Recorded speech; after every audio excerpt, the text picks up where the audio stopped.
This is ZNS Total Sports, brought to you by Fourth Terrace Diagnostic Center.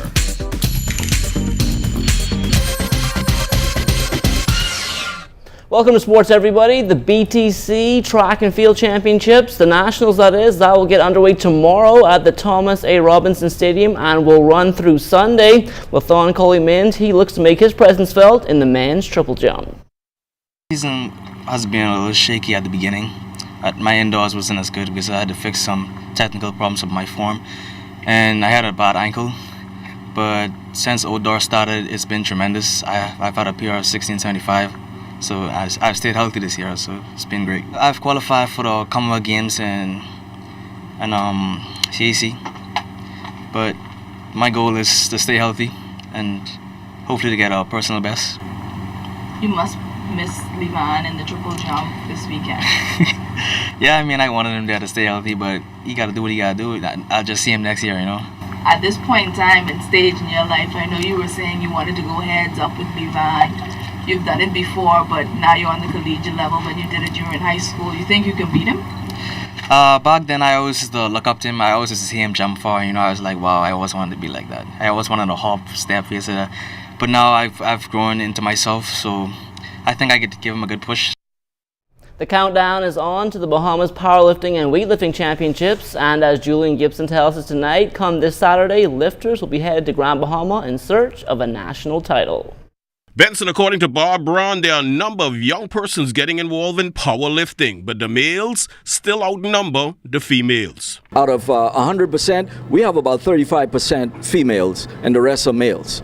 But most of them, Julian, are all young. These are young weightlifters and powerlifters. When I was there last time, the young competitors were at least 17, 18, 19, 20. I'll say the oldest is about 25, 30. Now, one of the powerlifters to watch out for is Tamiko Nesbitt. This is his first time doing powerlifting because he did something in college. Tamiko pulled about 635, 650 pound deadlift. In fact, Brown is very thankful to the Nesbitt family for helping out in the sponsorship. We've been begging for monies and support from the ministry. But Tamiko and his dad, they are fully sponsoring this entire nationals for us. And we need to really give kudos out to them and those in Freeport. They've given me great support as the president of the Powerlifting and Weightlifting Federation. I'm wearing one of their shirts that they give me. I'm putting this on today because I want to showcase something here today so they'll look forward for me. Reporting for ZNS Total Sports, I am Julian Gibson. All right, thanks a lot, Julian. Well, after failing to reach the last FIBA Americas Championship, our men's national basketball team decided to make a change at the top, and first Vice President of the Bahamas Basketball Federation, Mario Boleg, thinks that decision will pay huge dividends heading into the Caribbean Basketball Championships next week in the British Virgin Islands. The decision to choose Larry Stacey we think was the best decision. He is a people's person. He has done well in his history and past records as relates as a coach, so we think Larry's going to do a good job. I think this is the best team I've seen assembled in a very long time. Some people doubt that we would have got the Magnum role, the LJ Rose, the Michael Thompson and those. And it is proven that the Bahamas Basketball Federation now has taken the steps to do what is necessary to put the best team we can possible to try and qualify for the 2016. We hope to go to BVI, and I don't see us coming home without a medal, but our goal is to go down there and win the gold, and I think that is definitely what we're going to do and move on to Central Basket and see how it goes from there. Freeport Aquatics was one of 14 clubs taking part in the RBC Swim Nationals last week, and they finished fourth in the point standings under the direction of Coach Bert Bell. I measure our performance by the number of PRs that they're swimming, not by where they place. Well, if everybody comes out here and they swim a PR or 2 PRs or 3 PRs, then I'm happy. They've been swimming PRs straight through, so I'm happy with the performance of the team. We're always at a rebuilding stage. I mean, you've got to train a new set of swimmers, you learn the swim program to regenerate the club. We're doing pretty good at that right now, and our club is getting better day by day, week by week, year by year.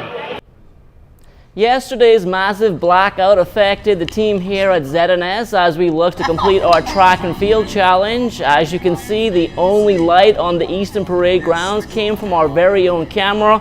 And the sad thing is, that was our backup venue because of an unfortunate circumstance. Let Julian Gibson explain. Well, I want to address two matters. You know the song, "Mommy, no light in the kitchen." We don't want no light out here. And then the most really discouraging thing is, this is a non-profitable organization. We wanted to use the stadium.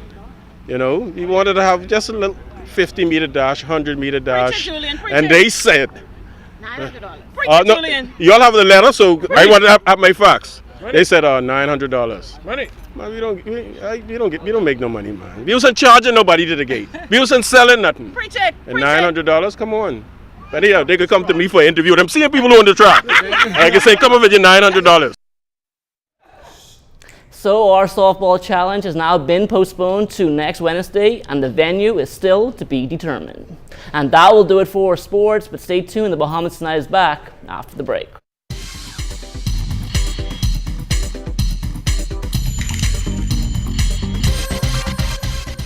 This is ZNS Total Sports, brought to you by Thurs Diagnostic Center.